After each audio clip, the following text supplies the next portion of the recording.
Hello my dear students, myself M.K. Gupta, chemistry expert।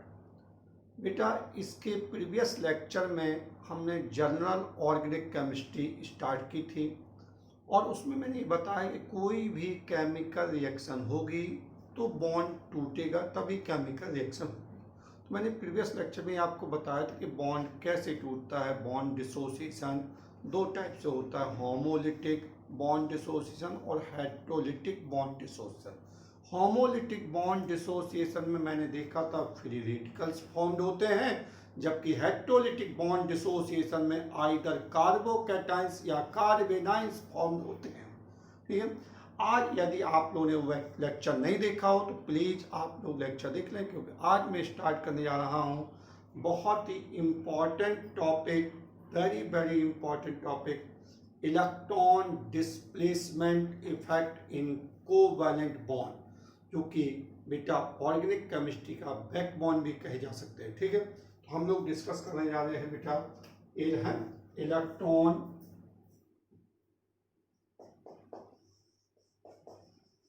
Electron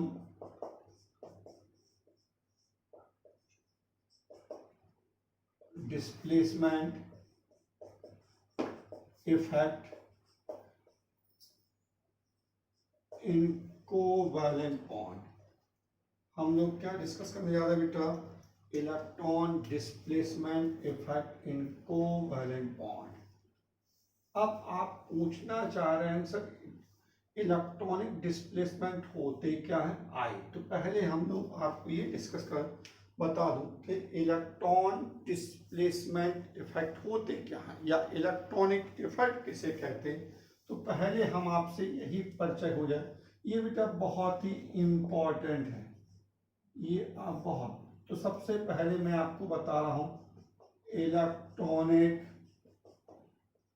electronic effect क्या होते हैं बेटा। इलेक्ट्रॉनिक इफेक्ट बताएं भाई, इलेक्ट्रॉनिक इफेक्ट क्या होते हैं। तो आपने देखा होगा कि ऐसे इफेक्ट जो डिस्ट्रीब्यूशन ऑफ इलेक्ट्रॉन की वजह से होते हों उसे हम लोग क्या कहेंगे, नाम ही से लग रहा electronic effect.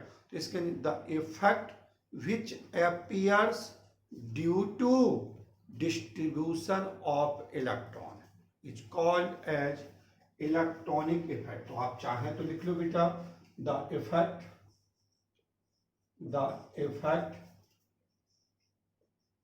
which appears due to distribution of electron या इलेक्ट्रॉनिक डिस्ट्रीब्यूशन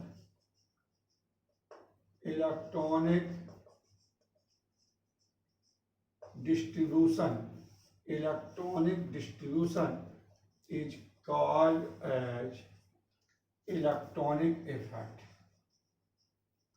ठीक है बेटा, तो हम लोगों ने क्या किया कि इलेक्ट्रॉनिक, ठीक है, इलेक्ट्रॉनिक डिस्ट्रीब्यूशन के वजह से जो इफेक्ट अपीयर्स होते हैं उनको हम लोग क्या कहते हैं, इलेक्ट्रॉनिक इफेक्ट कहते हैं। क्लियर हुआ? ठीक है, अब इलेक्ट्रॉनिक इफेक्ट बेटा या इलेक्ट्रॉनिक डिस्प्लेसमेंट इफेक्ट दो प्रकार के होते हैं। कितने प्रकार के होते हैं? दो प्रकार के होते हैं। ठीक है, अब ये लिख लें आप, टाइप्स ऑफ, ठीक है, इलेक्ट्रॉनिक डिस्प्लेसमेंट इफेक्ट कितने प्रकार के होते हैं? दो। एक होते हैं परमानेंट इफेक्ट और एक होते हैं टेम्परेरी इफेक्ट। ठीक है, परमानेंट इफेक्ट को हम लोग क्या कहते हैं, पोलराइजेशन इफेक्ट भी कहते हैं, और टेम्परेरी इफेक्ट को हम लोग क्या कहते हैं, पोलरिजिबिलिटी इफेक्ट भी कहते हैं। पोलरिजिबिलिटी इफेक्ट। परमानेंट इफेक्ट में मैं आपको क्या क्या पढ़ाऊंगा, जैसे कि इंडक्टिव इफेक्ट। क्या बेटा? बहुत ही इंडक्टिव इफेक्ट, या इसी को अभी ट्रांसमिशन इफेक्ट भी कहेंगे। दूसरा होता है क्या, रेजोनेंस इफेक्ट, या इसी को हम लोग कह सकते हैं क्या,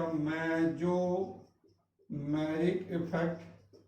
और एक है आपका hyper conjugative effect. Hyper conjugative effect, ठीक है, हाइपर कॉन। तो इंडक्टिव इफेक्ट, सबसे पहले हम लोग क्या, इंडक्टिव इफेक्ट। इंडक्टिव इफेक्ट किसके वजह से होता है बेटा, सिग्मा बॉन्ड की वजह से। ये किसकी वजह से अराइज होता है, सिग्मा बॉन्ड के। जबकि रेजोनेंस या मेसोमेरिक इफेक्ट किसके वजह से, पाई बॉन्ड की वजह से। और यहाँ पर जो हाइपर कॉन्जुगेटेड है वो सिग्मा और पाई दोनों की वजह से होता है, ठीक है। तो आपने क्या सीखा, इलेक्ट्रॉन डिस्प्लेसमेंट इफेक्ट दो प्रकार के होते हैं, एक परमानेंट इफेक्ट होते हैं, एक टेम्परेरी इफेक्ट होते हैं। परमानेंट को हम लोग पोलराइजेशन इफेक्ट भी कहते हैं और टेम्परेरी को हम लोग पोलराइजेबिलिटी इफेक्ट कहते हैं। पोलराइजेशन में या परमानेंट में क्या क्या पढ़ेंगे हम आपको, जैसे कि इंडक्टिव इफेक्ट, रेजोनेंस या मेसोमेरिक इफेक्ट, और एक है हाइपर कॉन्जुगेटिव इफेक्ट। अब इनका जो इफेक्टिव, और आपने यहाँ टेम्परेरी में क्या पढ़ाऊंगा बेटा, मैं आपको सिर्फ और सिर्फ पढ़ाऊंगा इलेक्ट्रोमैरिक इफेक्ट। कौन सा इफेक्ट बाबू, इलेक्ट्रोमैरिक इफेक्ट, जो किसके वजह से होगा, पाई बॉन्ड के वजह से होगा। किसके बेटा, ठीक है, पाई बॉन्ड या सिग्मा बॉन्ड, इससे सिग्मा इलेक्ट्रॉन से है। अच्छा, अब इनका जो इफेक्टिव ऑर्डर होता है, इफेक्टिव ऑर्डर बाबू क्या है, सबसे पहले हम लोग रेजोनेंस को तवज्जो देते हैं, फिर हाइपर कॉन्जुगेशन को, सबसे लास्ट में हम लोग इंडक्टिव इफेक्ट। ये इफेक्टिव ऑर्डर लिख लिया, ठीक है, लिखा। अब चलिए इलेक्ट्रॉन, चलिए सबसे पहले हम आपसे कहें, लिखें, हेड डालिए इंडक्टिव इफेक्ट। सबसे पहले आप लोग हेड डालें इंडक्टिव इफेक्ट, ठीक है। सबसे पहले आप लोग हेड डालें इंडक्टिव इफेक्ट। इंडक्टिव इफेक्ट क्या है देखते हैं।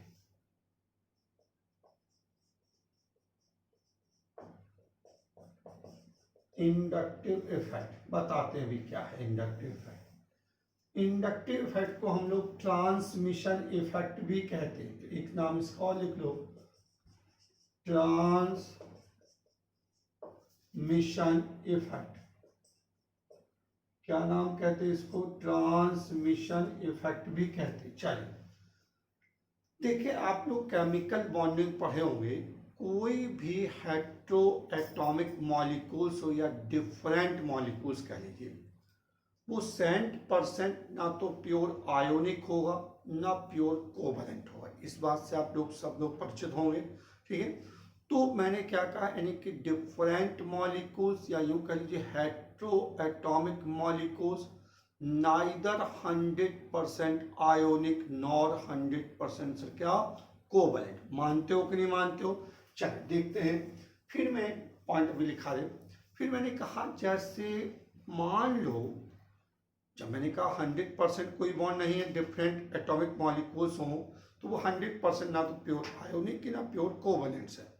इसका मतलब अगर आयोनिक कंपाउंड्स में कुछ नहीं कुछ कोवलेंट करेक्टर होगा, ठीक है, और कोवलेंट कंपाउंड में कुछ नहीं कुछ आयोनिक करेक्टर होगा। तो मैंने देखा कि जो कोवलेंट करेक्टर किस में प्रेजेंट हो, आयोनिक कंपाउंड्स में, तो उसको एक्सप्लेन करते थे हम लोग किससे, पोलराइजेशन से। आ रहा याद में बेटा कि नहीं, कि covalent character present in ionic compound can be explained on the basis of सर क्या, पोलराइजेशन। अगर मैं इसका उल्टा कहूं, उल्टा क्या कह रहा हूं मैं, जैसे मैंने आपसे कहा कि कोवलेंट कंपाउंड में मान लो आयोनिक करेक्टर हो कुछ नहीं कुछ, तो मैंने कहा ionic character present on sir क्या, प्रेजेंट इन सर क्या covalent compound can be explain with the help of सर क्या, डाइपोल मोमेंट। मानते हो नहीं, तो आइए पॉइंट को लिख लेते हैं, फिर हम लोग कुछ बात और करते हैं। चलिए सबसे पहले हमने क्या कहा बेटा, कि डिफरेंट यानी कि हेट्रो एटॉमिक मॉलिक्यूल्स, ठीक है, डिफरेंट मॉलिक्यूल्स नाइदर 100% कैसा, आयोनिक नॉट 100% कैसा कोवैलेंट, मानते हो कि नहीं?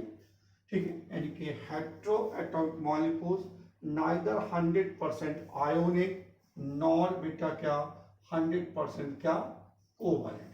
ठीक है, अब फिर एक पॉइंट और कि मैंने कहा आयोनिक कंपाउंड में जो कोवैलेंट कैरेक्टर होता है उसको किससे एक्सप्लेन करते थे बताइए जरा? पोलराइजेशन से, जो कि फजांस है, फजांस पढ़े होंगे। तो आप ऐसे covalent character present in ionic compound can be explained with the help of सर क्या पोलराइजेशन। तो एक पॉइंट बना लो बाबू, ठीक है, एक पॉइंट बना लो, कोवैलेंट कैरेक्टर, ठीक है, covalent character present in ionic compound, ठीक है, covalent character present in ionic compound can be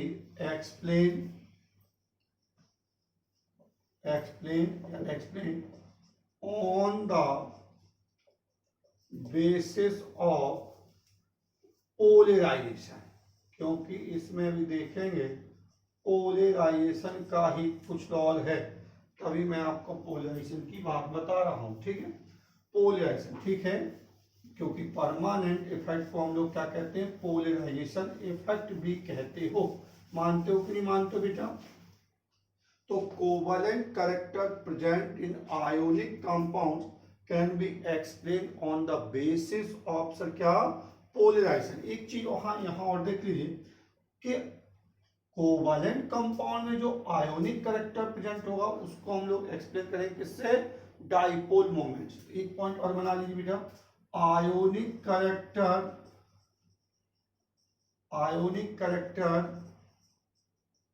present in covalent compound. समझ रहे कि नहीं बेटा? Covalent compound can be explained on the basis of dipole moment। Dipole यानी कि आयोनिक कैरेक्टर किस पे डिपेंड्स है बेटा? आयोनिक कैरेक्टर किस पे डिपेंड्स है? Ionic character depends on sir क्या डाइपोल मोमेंट। एक आप लोगों ने फॉर्मूला ही पढ़ा होगा, अगर केमिकल बॉन्डिंग में पढ़ाया होगा मैंने। ठीक है, केमिकल बॉन्डिंग क्या कि परसेंटेज ऑफ आयोनिक कैरेक्टर बताएं, कोई है? Percentage of ionic character is equal experimental dipole moment upon calculated dipole moment into 100। मानते हो? यानी कि ionic character depends on sir क्या डाइपोल मोमेंट। अब पहले हम लोग बात कर रहे हैं पोलराइजेशन की, क्योंकि आज का लेक्चर पोलराइजेशन पर बेस्ड है। तो पहले बताओ बेटा पोलराइजेशन क्या होता है? बताएं आप लोग, किसी को आ रहा है याद में? पोलराइजेशन, ठीक है, यहां तक किसी पॉइंट में डिस्प्यूट हो कि डिफरेंट या hetero atomic molecules neither 100% ionic not 100% covalent. ठीक है, covalent character present in ionic compound can be explain on the basis of polarisation. I तो मैं अब हम लोग डिस्कस कर रहे हैं पोलराइजेशन क्या होता है। पोलराइजेशन भैया बहुत ही पॉपुलर टर्म है पोलराइजेशन। अब जितना ज्यादा पोलराइजेशन होगा उतना ही ज्यादा उसमें कोवैलेंट कैरेक्टर होगा। ठीक है, अब ग्रेटर पोलराइजेशन के लिए क्या क्या चाहिए आपको? कैटाइन छोटा होना चाहिए, एनाइंस बड़ा होना चाहिए, वो चार्ज ग्रेटर होना चाहिए।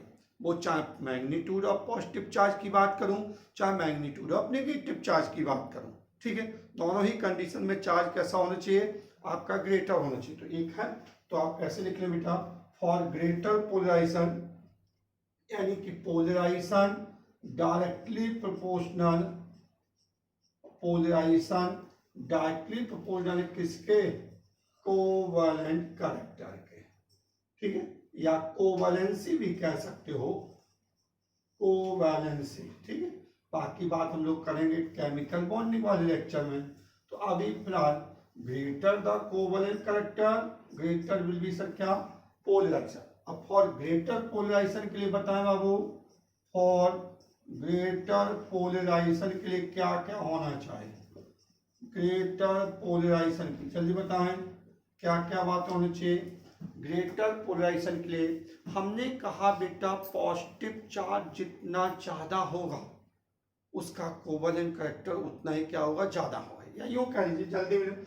फॉर ग्रेटर पोलराइजेशन के लिए पहला पॉइंट क्या, साइज ऑफ कैटायन कैसा होना चाहिए, स्मॉल होना चाहिए, ठीक है।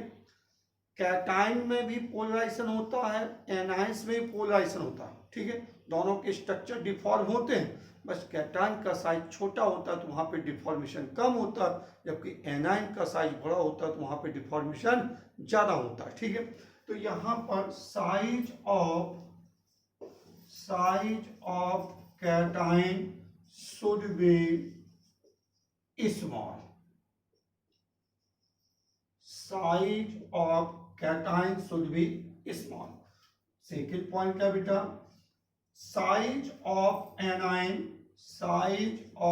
Anion should be bigger, anion का साइज कैसा होना चाहिए बेटा, बिगर होना चाहिए। तीसरी और अंत है, तीसरी घटना चार्ज, मैग्नीट्यूड ऑफ चार्ज इससे क्या वो आइदर पॉजिटिव हो या नेगेटिव, दोनों ही जाना, ठीक है। तो आपने क्या कहा, charge is greater, charge is greater, ठीक। ये ग्रेटर पोलराइजेशन के लिए इतनी चाहिए मुझे, कैटायन छोटा एनायन बड़ा, चार्ज ग्रेटर, चार्ज ग्रेटर में दोनों चार्ज आ जाएंगे, चाहे वो मैग्नीट्यूड ऑफ पॉजिटिव चार्ज हो चाहे मैग्नीट्यूड ऑफ नेगेटिव चार्ज हो, ठीक है। अब आप बात करते हैं हम लोग इंडक्टिव इफेक्ट को डिफाइन कर रहे हैं, क्या से डिफाइन कर रहे हैं भाई, पोलराइजेशन आपने समझ लिया, ग्रेटर पोलराइजेशन के लिए कैटायन छोटा होना चाहिए, एनायन का साइज बड़ा होना चाहिए, चार्ज ग्रेटर होना चाहिए, वो चाहे मैग्नीट्यूड ऑफ पॉजिटिव चार्ज हो चाहे मैग्नीट्यूड ऑफ नेगेटिव चार्ज। आइए आगे चलते हैं। अब हम लोग बेटा हो क्या रहा, इंडक्टिव इफेक्ट में आप लिखें, डिफाइन करिए इंडक्टिव इफेक्ट होता क्या है। तो यहाँ पे मैंने वही कहा कि पोलराइजेशन कहूँ या डिस्प्लेसमेंट ऑफ इलेक्ट्रॉन को, ध्यान रखना ट्रांसफर नहीं होता है, पोलराइजेशन होगा या डिस्प्लेसमेंट ऑफ होगा, ठीक है। तो आप ऐसे लिखें, पोलराइजेशन क्या शब्द आया बेटा, inductive effect is defined as polarisation या डिस्प्लेसमेंट भी लिख सकते हो, पोलराइजेशन या displacement of shared pair of electron towards more electronegative atom. ये आप ध्यान रखना, अभी मैं ढेर सारी बात कर रहे हैं, पोलराइजेशन या displacement of shared pair of electron towards कहाँ बेटा, मोर इलेक्ट्रोनेगेटिव एटम। ध्यान रखना, डिस्प्लेसमेंट ऑफ इलेक्ट्रॉन होता है, ट्रांसफर ऑफ इलेक्ट्रॉन नहीं होता। यहाँ पे जो इंडक्टिव इफेक्ट होगा वो सिग्मा इलेक्ट्रॉन की वजह से होगा, तो सिग्मा इलेक्ट्रॉन एक ही ऑर्बिटल में क्या करेंगे, शिफ्ट होंगे, वो अपनी एटॉमिक ऑर्बिटल्स की ओरिजिनल पोजीशन को चेंज नहीं करेंगे। ध्यान देना, अभी हम पॉइंट दिखा रहे हैं। जैसे फॉर एग्जाम्पल मान लो पोलराइजेशन या displacement of shared pair of electron towards कहाँ, मोर इलेक्ट्रोनेगेटिव एटम। इसके मानी इंडक्टिव इफेक्ट को एक फैक्टर कौन सा, इलेक्ट्रोनेगेटिविटी अफेक्ट करता हो, ठीक है। पहला पॉइंट, चलिए जैसे मान लो मैं आपसे कह दूं, देखिए ये मान लो सपोज करो ये हमने क्या ले लिया, अल्केन्स का मॉलिक्यूल ले लिया। एक ऐसा मॉलिक्यूल बेटा अल्केन का मॉलिक्यूल है, यानी कि ये सैचुरेटेड कंपाउंड, कैसा कंपाउंड है बेटा, सैचुरेटेड कंपाउंड, ठीक है। अब आप देख रहे हो कार्बन की इलेक्ट्रोनेगेटिविटी 2.5 होती है। इलेक्ट्रोनेगेटिविटी क्या होती है, tendency to attract shared pair of electron towards क्या, it's shared pair of electron को अपनी ओर अट्रैक्ट करने की टेंडेंसी को हम लोग क्या कहते हैं, इलेक्ट्रोनेगेटिविटी कहते हैं। अब यहाँ पर कार्बन की इलेक्ट्रोनेगेटिविटी आप देख रहे होंगे, कार्बन की 2.5, तो ए भी कार्बन है, 2.5 ए भी है, 2.5 ए भी है, 2.5, यानी कि सभी कार्बन की इलेक्ट्रोनेगेटिविटी सेम है। इसका मतलब इस मॉलिक्यूल में कोई भी पोलरिटी डेवलप नहीं हो रही। इसका मतलब ये अल्केन्स का मॉलिक्यूल कैसा होता है, नॉन पोलर मॉलिक्यूल होता है। कैसा बाबू, नॉन पोलर मॉलिक्यूल होता है। अब मान लो हम इसमें से एक H को क्या कर दूं, रिप्लेस कर दूं और उसकी जगह पे कोई मिस्टर ए को लगा दूं, ठीक है। ये सिचुएशन ऐसी कुछ बन जाएगी। अब ये जो मिस्टर ए है ये आपका कार्बन से ज्यादा इलेक्ट्रोनेगेटिव हो भी सकता है और नहीं भी हो सकता। तो आइए देखते, इसका मतलब सपोज करो, मान लो अगर इलेक्ट्रोनेगेटिव ज्यादा होगा कार्बन से तो ये शेयर्ड पेयर ऑफ इलेक्ट्रॉन को अपनी ओर क्या कर लेगा, खींच ले जाएगा। तो मिस्टर ए पर पार्सली नेगेटिव चार्ज आएगा और मिस्टर सी पे पार्सली पॉजिटिव चार्ज आएगा कि नहीं आएगा, बोलो, ठीक है।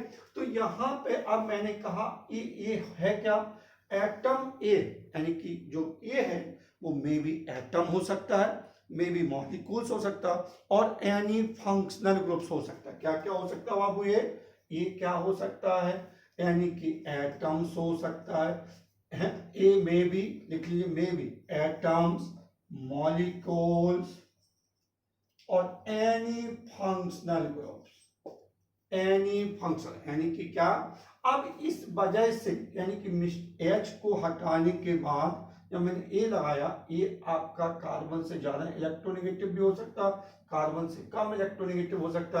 इसके लिए इस ए के लगाने से ये मॉलिक्यूल में क्या है, पोलैरिटी डेवलप हो गई। जैसे मान लो मैंने कहा ए की ज्यादा इलेक्ट्रॉन, तो इससे यार पेयर ऑफ इलेक्ट्रॉन को अपनी ओर खींचेगा, तो एज आ जाए, इस पे नेगेटिव चार्ज आएगा, इस पे पॉजिटिव चार्ज। तो यानी कि इसकी वजह से मॉलिक्यूल कैसा हो गया, पोलर हो गया। कैसा हो गया बाबू, पोलर।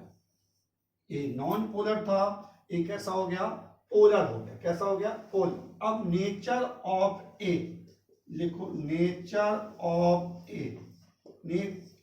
का नेचर कैसा हो सकता है, either acts as electron withdrawing groups और इलेक्ट्रॉन डोनेटिंग ग्रुप, यानी कि नेचर ऑफ ए लिख लो, आइदर एक्स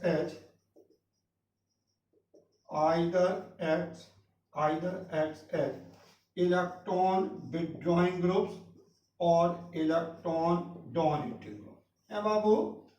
कोई दिक्कत यहां तक कि जो नेचर ऑफ ए है वो either acts as electron withdrawing groups और इलेक्ट्रॉन डोनेटिंग ग्रुप्स, ध्यान रखना बाबू। चलिए अब मैंने आपसे कंडीशन फर्स्ट, यहां तक क्लियर हुआ सबको, ये है यहां पे भी। नेक्स्ट लिखो कंडीशन फर्स्ट, कंडीशन फर्स्ट लिखेगा please, condition first, condition first. मान लो व्हेन ए, ठीक है, acts as electron withdrawing groups, मान लिया मैंने कि A acts as electron withdrawing groups, तो क्या क्या बातें होना चाहिए देखते हैं। पहला सब पॉइंट कि उस समय ए की जो इलेक्ट्रोनेगेटिविटी होगी वो भैया कार्बन से क्या होगी, ज्यादा होगी, ठीक है। एक तो घटना ए हो गई, ठीक है।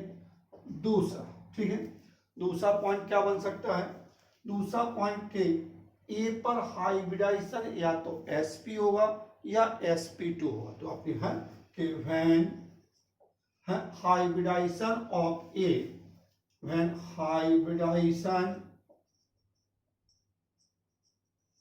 of A, either hybridization of A, either क्या बाबू, sp और sp2, ठीक है। जो A पे हाइब्रिडाइजेशन हो या तो वो sp होना चाहिए या sp2। तीसरा पॉइंट क्या बन सकता है भैया, जल्दी बताओ, तीसरा पॉइंट क्या बन सकता है, देखते हैं। तीसरा पॉइंट बन सकता है ये आपका कैसा होना चाहिए, बोलो भाई, ठीक है, इलेक्ट्रॉन डिफिशिएंट स्पीसीज होना चाहिए। लिख लो when A is electron deficient, लिख लो when A is electron deficient, ठीक है, इलेक्ट्रॉन डिफिशिएंट स्पीसीज, ठीक है, यानी कि ए की इलेक्ट्रोनेगेटिविटी सी से क्या हो, ज्यादा हो, नोट कर लीजिए, ए की इलेक्ट्रोनेगेटिविटी सी से ज्यादा होना चाहिए। Hybridisation of A either SP हो या sp2 हो सकता है, ए इज इलेक्ट्रॉन डिफिशिएंट हो सकता है। चौथी और अंतिम घटना क्या हो सकती, ठीक है, ए पे आपका क्या होना चाहिए, पॉजिटिव चार्ज या पार्शियल पॉजिटिव चार्ज। तो लिख लो ए कंटेन्स, व्हेन ऐसे लिख लो, ए कंटेन्स, ठीक है, ए कंटेन्स पॉजिटिव चार्ज या पार्शियल पॉजिटिव चार्ज, ठीक है, पार्शियल पॉजिटिव चार्ज। यदि बाबू ये इलेक्ट्रॉन विड्रॉइंग ग्रुप्स है तो ए की क्या क्या घटनाएं हो सकती है, ए की इलेक्ट्रोनेगेटिविटी सी से क्या होना चाहिए, ज्यादा होना चाहिए, पहले। दूसरा, hybridisation of A either sp हो या sp2 हो। ए इज इलेक्ट्रॉन डिफिशिएंट होना चाहिए, क्योंकि जब इलेक्ट्रॉन डिफिशिएंट होगा तभी तो ये, ठीक है, इलेक्ट्रॉन खींचने की चेष्टा रखेगा। और चौथा, ए पे या तो पॉजिटिव चार्ज हो या पार्शियल पॉजिटिव भी कह सकते हो, ठीक है। चलिए अब कंडीशन से, अब देखो बेटा, जैसे मान लो दूसरा, इसमें हम आपको यही से, अब सर ये देखिए दोबारा, मान लो सपोज करो, ठीक है, ये आपका कैसा है, ये मान लो C1 है, ए C2, ए C3, ए C4, फिर से फिगर बनाए। अब मान लो ये ज्यादा इलेक्ट्रोनेगेटिव सी से, तो ये शेयर्ड पेयर ऑफ इलेक्ट्रॉन को अपनी ओर अट्रैक्ट करेगा। एज अ रिजल्ट क्या आएगा, इस पर माइनस डेल्टा 1 चार्ज आएगा, आएगा कि नहीं, पार्शियल चार्ज आएगा। तो इसके करस्पॉन्डिंग इस पे कितना चार्ज आएगा, प्लस डेल्टा 1 चार्ज आएगा, आएगा कि नहीं आएगा बेटा, ठीक है। अब ये मुझे पता है कि जितना ये C1 पर प्रभाव डालेगा, C2 C3 पर प्रभाव कम होता चला जाए, क्योंकि है। तो यहां पर मान लो, अब मैंने कहा फिर मान लो, फिर भी आपका ऐसा थोड़ी बहुत तो होगा, तो इस पर मान लो माइनस डेल्टा 2, इसके करस्पॉन्डिंग इस पे प्लस डेल्टा 2। आपने कहा फिर थोड़ा खींचा इसने, तो ये माइनस डेल्टा 3, तो इस पे प्लस डेल्टा 3, ठीक है। और यहाँ पे आप जानते हो आप कि जैसे जैसे दूरी बढ़ेगी, ठीक है, इलेक्ट्रोस्टैटिक फोर्स ऑफ अट्रैक्शन कम होता जाए, क्योंकि फोर्स जो है वो डिस्टेंस के स्क्वायर के रेसिप्रोकल होता है, ठीक है। तो हमें पता है कि अगर d बढ़ेगा तो F क्या होता जाएगा, कम होता जाएगा अपने आप। ये मुझे मैंने मान लिया कि माइनस डेल्टा 1 का मान माइनस डेल्टा 2 से ज्यादा होगा कि नहीं होगा, पक्का। और प्लस डेल्टा 1 का मान प्लस डेल्टा 2 से ज्यादा होगा, प्लस डेल्टा 1 का मान प्लस डेल्टा 2 से ज्यादा होगा। यहाँ पे माइनस डेल्टा 2 का मान माइनस डेल्टा 3 से ज्यादा होगा कि नहीं होगा बाबू, ठीक है। और इसी प्रकार से प्लस डेल्टा 2 प्लस डेल्टा 3 से ज्यादा हो, ये पक्का है, ठीक है, क्योंकि जैसे जैसे दूरी बढ़ेगी, ठीक है, और फोर्स क्या होता जाए, कम हो जाए। सिर्फ इंडक्टिव इफेक्ट एक ऐसा इफेक्ट होता है बेटा जो डिस्टेंस पर डिपेंड करता है, ना रेजोनेंस डिस्टेंस पे डिपेंड करता है, ना हाइपर कॉन्जुगेशन डिस्टेंस पे डिपेंड करता है, सिर्फ और सिर्फ inductive effect distance dependent effect होता है। चलिए अब कंडीशन सेकंड लिखते हैं बेटा, जल्दी लिखो बेटा, ठीक है। यहां तक क्लियर हुआ, ए एक्स एज इलेक्ट्रॉन विड्रॉइंग, फिर लिखो दूसरा जल्दी, कंडीशन नंबर सेकंड, ठीक है, व्हेन ए एक्स एस क्या, electron donating groups, when A x S क्या, इलेक्ट्रॉन डोनेटिंग ग्रुप्स, ठीक है। मान लो अब की बार मैंने ऐसा फिगर बना लिया, ठीक है, अब की बार बेटा मैंने कैसा फिगर बना लिया, ऐसा, सपोज करो ऐसा है। ये मान लो कोई ए बराबर हमने क्या ले लिया, बाई ले लिया, क्योंकि बी ले लेंगे तो आप लोग समझ जाएंगे जैसे बोरॉन हो, ठीक है। तो ये आपका C1 C2 C3, अब क्या क्या बातें निकल के आई आपकी बात, यदि मैंने आपसे कहा इसके बाद इलेक्ट्रोनेगेटिव, अब की बात क्या है, सी की इलेक्ट्रोनेगेटिविटी क्या है, जब A X electron donating group, इसका मतलब electronegativity of C greater than sir क्या है वाई, मानते हो नहीं, तो इस पर पार्स क्या आएगा माइनस डेल्टा वन, तो इस पर क्या आएगा प्लस डेल्टा वन, मानते हो नहीं, ठीक है। अच्छा अब देखो दूसरा क्या होना चाहिए, बोलो दूसरा पॉइंट क्या हो सकता है, ठीक है, हाई इलेक्ट्रॉन डेंसिटी होना चाहिए, ठीक है, या हाई इलेक्ट्रॉन सर क्या चार्ज है, लिख लो एक, आप लिख लो जो y है वो when y x h when y x क्या electron rich species, electron rich species, y जो है वो इलेक्ट्रॉन रिच स्पीसीज है, या हाई इलेक्ट्रॉन डेंसिटी, ठीक, हाई इलेक्ट्रॉन चार्ज क्या लिख दूं, ठीक है, ये कार्बन की इलेक्ट्रोनेगेटिविटी क्या है y से क्या होनी चाहिए ज्यादा होनी चाहिए, तभी तो इलेक्ट्रॉन खींचेगा, और y एक्स क्या इलेक्ट्रॉन रिच होना चाहिए, इलेक्ट्रॉन रिच स्पीसीज, या लिख लो ठीक है हाई चार्ज, ठीक है, हाई सर क्या चार्ज, ठीक है, हाई इलेक्ट्रॉन चार्ज, ठीक है, लिखो या एक पॉइंट से बना लो हाई इलेक्ट्रॉन चार्ज, ठीक है, क्या high electron charge density, high, ठीक है, इलेक्ट्रॉन चार्ज डेंसिटी, ठीक है, हाई इलेक्ट्रॉन चार्ज डेंसिटी, इतना, इसको कहोगे एक को इलेक्ट्रॉन डोनेटर। अब लिख लो फीचर्स ऑफ सर क्या, ठीक है, इंडक्टिव इफेक्ट, लिखें बेटा फीचर्स ऑफ इंडक्टिव इफेक्ट, जल्दी लिखें फीचर्स ऑफ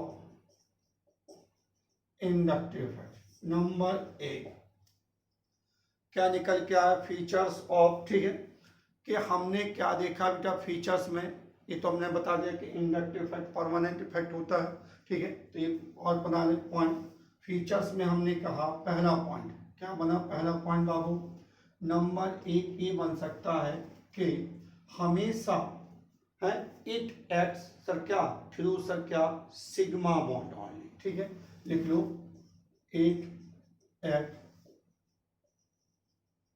थ्रू सर क्या है, इट एक्ट थ्रू सर क्या sigma bond only, sigma bond only, ठीक, इट एक्ट सर क्या थ्रू सिग्मा बॉन्ड ओनली, और सिग्मा बॉन्ड चूंकि स्ट्रॉन्ग बॉन्ड होता है, मालूम है कि नहीं मालूम है, इसका मतलब एक कैसा इफेक्ट होता है, वीक इफेक्ट होता है, क्यों, क्योंकि सिग्मा बॉन्ड स्ट्रॉन्गर होता है, इसलिए कैसा इफेक्ट होता है वीक। तीसरा पॉइंट क्या बन सकता है बाबू, है हमेशा है normally occurs in saturated compound, लिख लो it generally occurs, it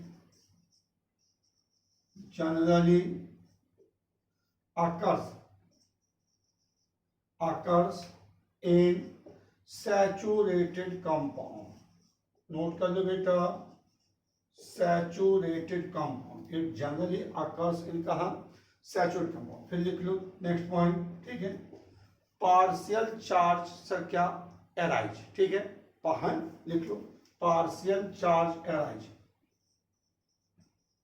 partial charge arise. चौथा पॉइंट क्या बन सकता है, अच्छा ये जो हमने कहा जैसे जैसे डिस्टेंस बढ़ती जाती है, ठीक है, इंडक्टिव इफेक्ट काम करना बंद कर देता है, ठीक है, तो हमने कहा इट्स मैग्नीट्यूड, ठीक है, इट्स मैग्नीट्यूड, वो चाहे बेटा इलेक्ट्रॉन विड्रॉइंग ग्रुप्स हो और चाहे electron donating groups, its magnitude decreases with increases sir क्या, ठीक है, विद इंक्रीजेस सर क्या इन डिस्टेंस, ठीक है,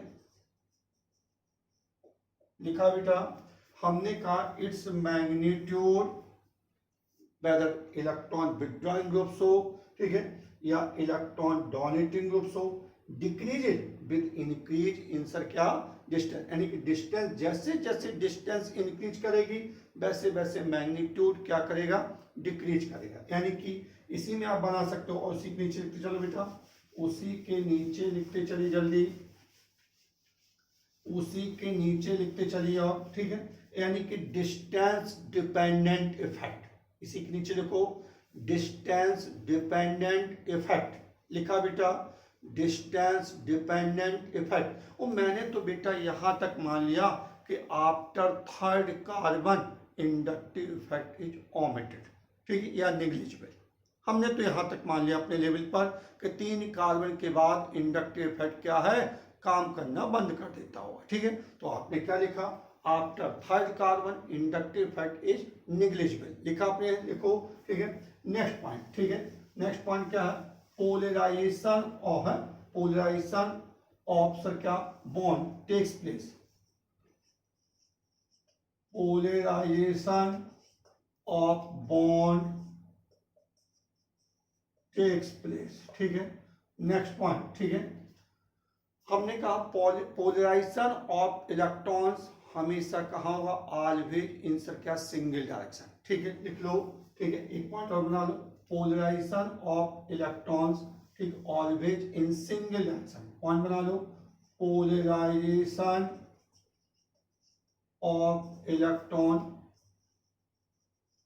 always in single direction, polarisation of electron always in sir क्या बेटा, सिंगल डायरेक्शन, ये फीचर्स हैं। नेक्स्ट पॉइंट क्या बन सकता है, next point polarisation of electrons always in sir क्या सिंगल डायरेक्शन, ठीक है। कुछ पॉइंट हो गए, हमेशा क्या सिग्मा बॉन्ड के थ्रू एक्ट होगा, वीक इफेक्ट है, जनरली आकर्षण saturated compound, partial charge arise होगा, ठीक है। इट्स मैग्नीट्यूड, चाहे वो इलेक्ट्रॉन विथड्रॉइंग ग्रुप्स हो चाहे इलेक्ट्रॉन डोनेटिंग ग्रुप्स हो, डिक्रीज करेगा जैसे जैसे डिस्टेंस क्या करेगी, इंक्रीज करेगी, यानी डिस्टेंस डिपेंडेंट इफेक्ट है, ठीक है। फिर एक पॉइंट और बना लो कि इन इंडक्टिव इफेक्ट में हमने देखा डिस्प्लेसमेंट ऑफ इलेक्ट्रॉन सर क्या क्लाउड सर क्या टेक्स प्लेस, बट नॉट सर क्या ट्रांसफर ऑफ इलेक्ट्रॉन क्लाउड, ठीक है।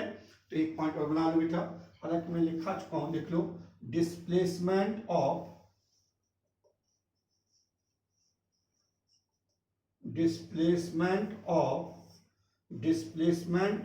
सिग्मा बॉन्ड, ठीक है, या displacement of electron cloud takes place, displacement of electron cloud takes place but not transfer of electron clouds, ठीक है, but not सर क्या ट्रांसफर ऑफ इलेक्ट्रॉन क्लाउड। ध्यान रखना इलेक्ट्रॉन एक ऑर्बिटल में शिफ्ट होते हैं, सिग्मा इलेक्ट्रॉन शिफ्ट होते हैं, बट वो अपनी ओरिजिनल एटॉमिक ऑर्बिटल्स की पोजीशन नहीं छोड़ते। एक पॉइंट और बना लो, ठीक है, हमने कहा इलेक्ट्रॉन नेवर लीव देयर सर क्या ओरिजिनल एटॉमिक ऑर्बिटल, लिख लो, ठीक है, इलेक्ट्रॉन्स, ठीक है, या ऐसे लिख लो इलेक्ट्रॉन स्टिल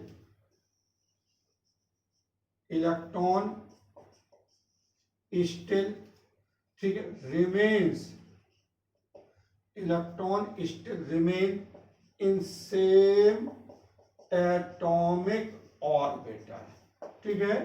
हमने कहा पॉइंट ऐसी बाहर, displacement of electron cloud takes place but not transfer of electron cloud, ठीक है, electron still remain in same atomic orbitals. ध्यान रखना मैंने कहा क्या कि इलेक्ट्रॉन सिग्मा जो इलेक्ट्रॉन्स होते हैं वो ऑर्बिटल्स में शिफ्ट होते हैं, ठीक है, बट वो अपनी ओरिजिनल एटॉमिक ऑर्बिटल्स की पोजीशन को नहीं छोड़ते। वही उसने लिखा इलेक्ट्रॉन है never leave their original atomic orbital, या electron still remain in sir same atomic orbital. Point बेटा क्लियर हो गए, 6-7 पॉइंट हो गए, अरे बहुत है।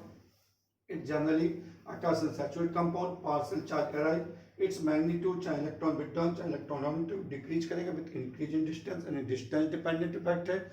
After third carbon inductive effect is omitted, है polarisation of bond takes place, ठीक है, polarisation of electrons always occur in single direction, displacement of electron cloud takes place but not transfer of electron cloud, electron still remain in same atomic orbitals, ठीक है, ध्यान रखना electron अपनी original atomic orbitals को कभी नहीं छोड़ेंगे, electron never leave their सर क्या ओरिजिनल एटॉमिक ऑर्बिटल, ठीक है, हाँ इलेक्ट्रॉन एटॉमिक ऑर्बिटल में शिफ्ट होंगे मगर वो अपनी ऑर्बिटल को छोड़ते नहीं है, ठीक है।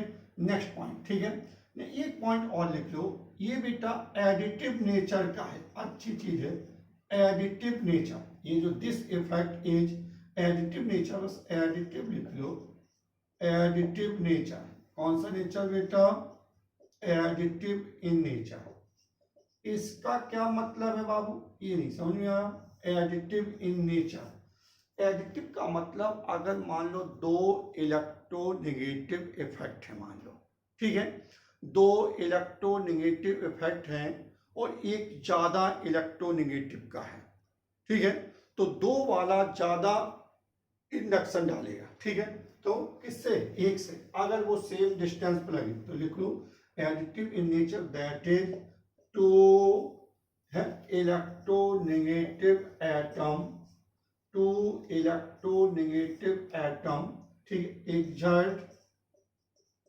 exerts greater induction, two electronegative atom exerts greater induction than ठीक है one more electronegative atom, ठीक है, from same distance,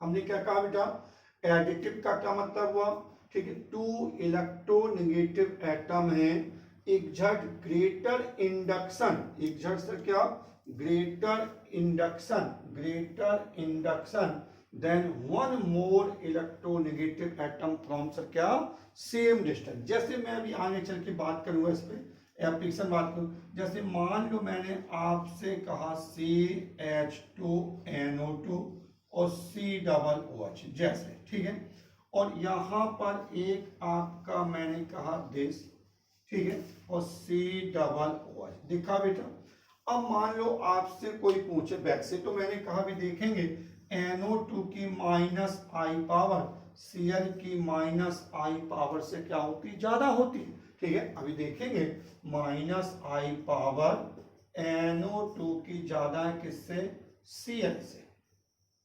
-I power बेटा, ठीक है, NO, अब फिर भी अगर मैं कहूं A और, क्योंकि यहां पर दो लगे हैं और यहां पर एक लगा है, ठीक है, तो दो का ज्यादा प्रभाव होगा एक से, ठीक है, तो ये ज्यादा, यानी कि अगर मान लो इसको मैं फर्स्ट कह दूं, इसको सेकंड कह दूं, तो second is more acidic than sir क्या, first, second is more acidic than sir क्या, फर्स्ट, ये है इसका मतलब एडिटिव इन नेचर, मतलब क्या, अगर दो electronegative atom exert greater induction than one more electronegative atom, अगर वो सेम डिस्टेंस पे लगे, फ्रॉम सेम डिस्टेंस, ठीक बेटा, हमें अभी पता है -I पावर NO2 की ज्यादा होती किससे, NO2 की ज्यादा होती Cl से, तो यहाँ पे दो लगे, यहाँ पे एक लगा, फिर भी दो वाले का प्रभाव क्या होगा, ज्यादा होगा एक से, ठीक, ये बेटा फीचर्स थे इंडक्टिव इफेक्ट। अब लिख लो टाइप्स ऑफ इंडक्टिव इफेक्ट, जल्दी लिख लो, types of inductive effect, types of inductive effect, जल्दी लिखे बेटा, टाइप्स ऑफ इंडक्टिव इफेक्ट,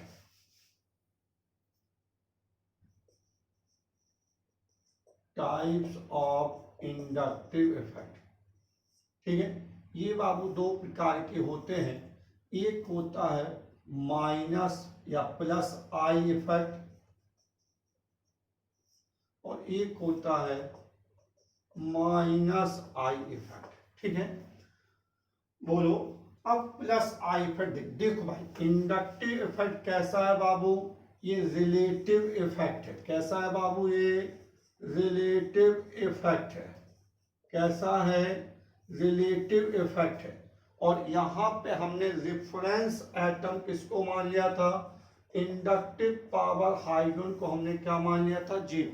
मान के चल रहा था कि मैं हाइड्रोजन ना तो इलेक्ट्रॉन देता है और ना ही इलेक्ट्रॉन लेता है, यानी कि रेफरेंस एटम क्या माना मैंने, हाइड्रोजन। ठीक है, हाइड्रोजन की इंडक्टिव पावर ऑफ हाइड्रोजन क्या होती है, 0 होती है। ये रिलेटिव इफेक्ट माना है। ठीक है, इंडक्टिव इफेक्ट कैसा है बेटा, रिलेटिव इफेक्ट है। कैसा बाबू, अब आइए प्लस आई ग्रुप्स क्या होते हैं बाबू, प्लस आई ग्रुप्स बताओ, प्लस आई ग्रुप क्या होते हैं बेटा। ठीक है, हमने कहा प्लस आई ग्रुप ऐसी इफेक्ट है, द ग्रुप्स विच गिव्स या डोनेट इलेक्ट्रॉन, किसको, हमको है बेटा, नहीं मॉलिक्यूल को। तो लिखो द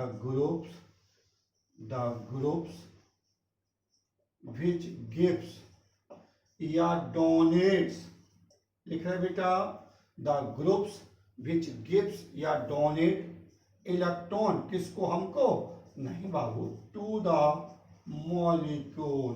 ठीक है, नोन एज या is known as plus I groups.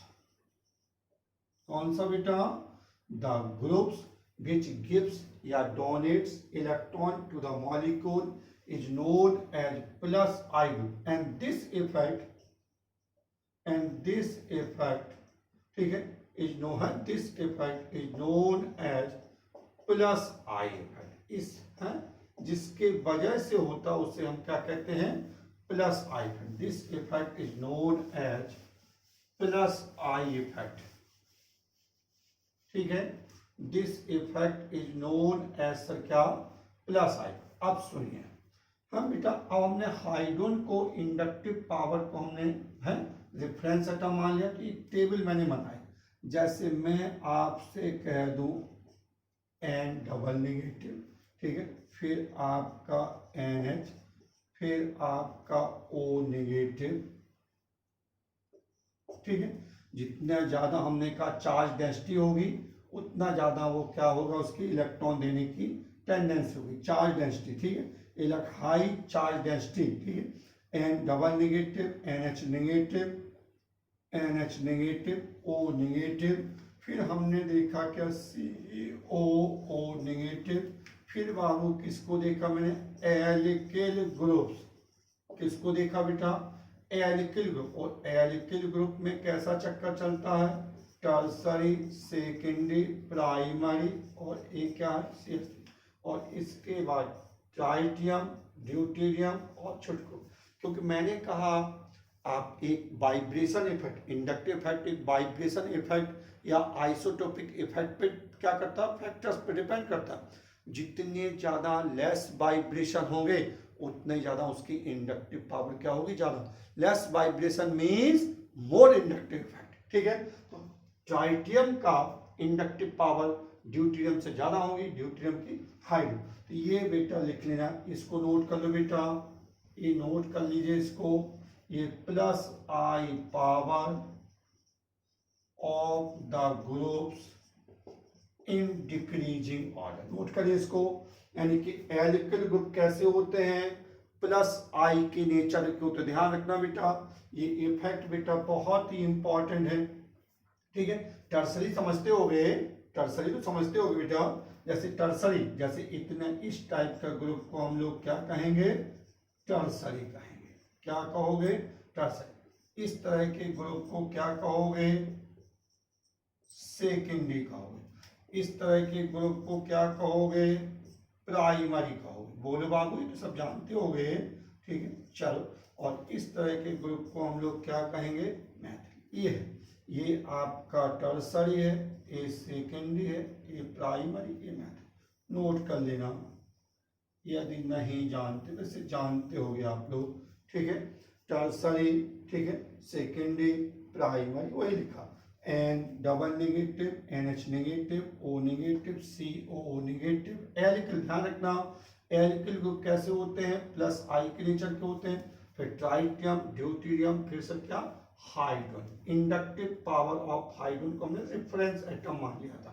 अब लिखे बेटा माइनस आई इफेक्ट, जल्दी लिखें जल्दी, द ग्रुप है लिखा बेटा, जल्दी लिखो माइनस आई इफेक्ट, लिखो माइनस आई इफेक्ट, दोबारा लिखें आप दोबारा लिखें माइनस आई इफेक्ट या माइनस आई ग्रुप, जल्दी लिखो माइनस आई ग्रुप। कैसे लिखोगे? The groups which withdraws, the groups which withdraws या attracts electron from the molecule, from the molecule, from the molecule is known as minus I group. लिख लो the groups which withdraws या attract electrons from the molecule is known as minus I groups and this effect is known as क्या minus I effect. Note किया बाबू? Note कर लो, ठीक है, note कर लो बेटा। आगे ठीक है, आगे क्या कहानी है? चले अब इसी तरह से एक टेबल माइनस आई की बना लो, एक टेबल किसकी बना लो बाबू? माइनस आई की बना लो, ठीक है, एक टेबल किसकी बना लो? माइनस आई की, ठीक है। जैसे सबसे पहले हमने कहा NF3 पॉजिटिव, ठीक है, फिर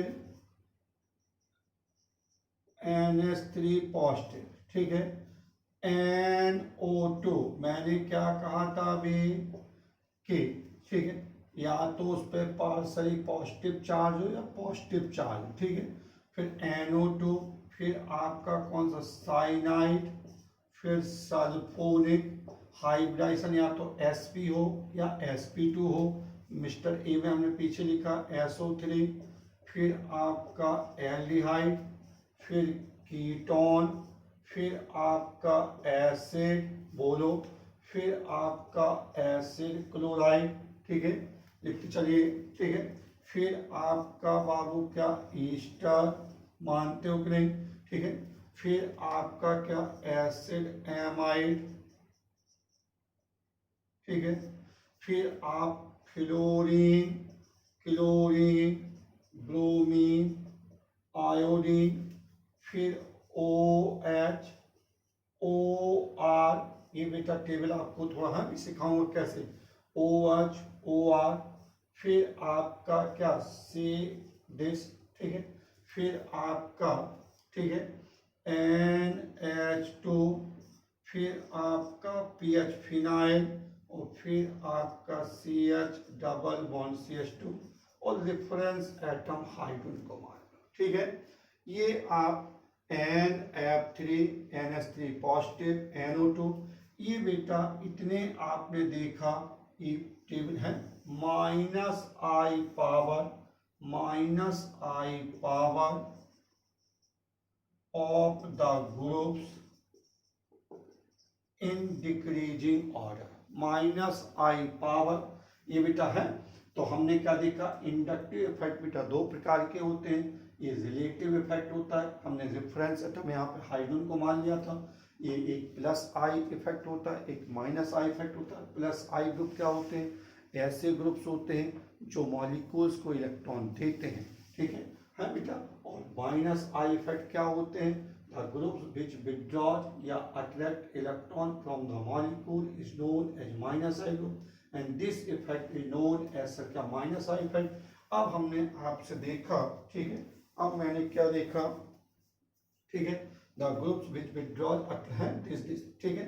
अब यहाँ पे NF3, NH3 positive, NO2, cyanide, sulphonic, aldehyde, ketone, acid chloride, Easter, acid amide, fluorine, chlorine, bromine, iodine, OH, OR, ठीक है, एल्कोक्सी टाइप का, फिर ट्रिपल बॉन्ड, ठीक है, फिर NH2, फिर फिनाइल, फिर डबल बॉन्ड, फिर H, ठीक है। यहाँ पे minus I power of the groups in decreasing order. ये तो था बेटा इंडक्टिव से डिफाइन। अब लिख लो application of plus I and minus I groups. अब लिख लो एप्लीकेशन ऑफ